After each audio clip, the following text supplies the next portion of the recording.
Hello there, it's Austin. So deep in the closing documentation when you're buying a house, there's a clause that says you have to have a house beer on tap pretty much at all times. Thankfully, I've been preparing for this inevitability longer than I've actually been saving for a down payment, so today we're making my house lager, a Munich Helles. Let's get started.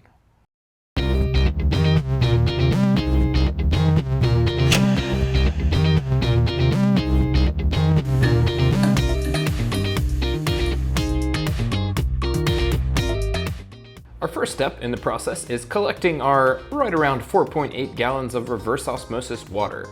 I use this compact reverse osmosis system, and we'll be adjusting that reverse osmosis water with the following additions of calcium chloride, Epsom salt, and gypsum.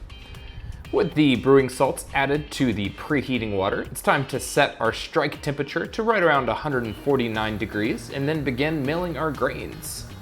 The number one thing that I'm looking for in a house lager is drinkability, but just as important, I think, is having a little bit of a malt complexity and depth to the grain bill to keep you interested enough to come back for another, but nothing too out of the box or crazy that you're okay drinking a half a pint and then saying, yeah, that's good for me for the rest of the month. At the risk of upsetting my southern relatives, it's kind of like that one time I had banana pudding with cream cheese in it, and it was absolutely delicious, but also put me into a coma for the next 3 weeks. The hops for this batch will be using bookended charges of Perle and Tettnang. At the 60-minute mark, I'll be using 14 grams of Perle for a clean bitterness addition. Then at the 5-minute mark, just before the end of our boil, I'll be adding 14 grams of Tettnang hops. I'm hoping both of these hops will add a touch of fruity and floral, as well as a nice overall aroma that you would expect out of German noble hops in a Munich Helles.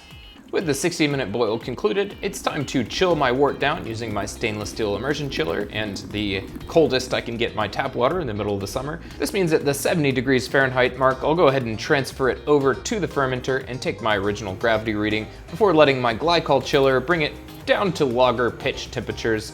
And then at this point, I'll be pitching a packet of SafLager W3470 yeast. I'm usually not a dry yeast guy, but considering my local homebrew store doesn't carry liquid yeast, and shipping liquid yeast when it's 110 degrees outside is a nice recipe for disaster, that's kind of my only option. The fermentation schedule for this batch will follow a more traditional lager temperature for the first week. Once active fermentation has slowed, I'll be ramping the temperature up to about 70 degrees Fahrenheit, and once I have 2 consecutive final gravity measurements that are about the same and the beer tastes okay, it'll be time to transfer it to the serving keg and let it sit on serving pressure, about 14 psi or so, for approximately 2 weeks.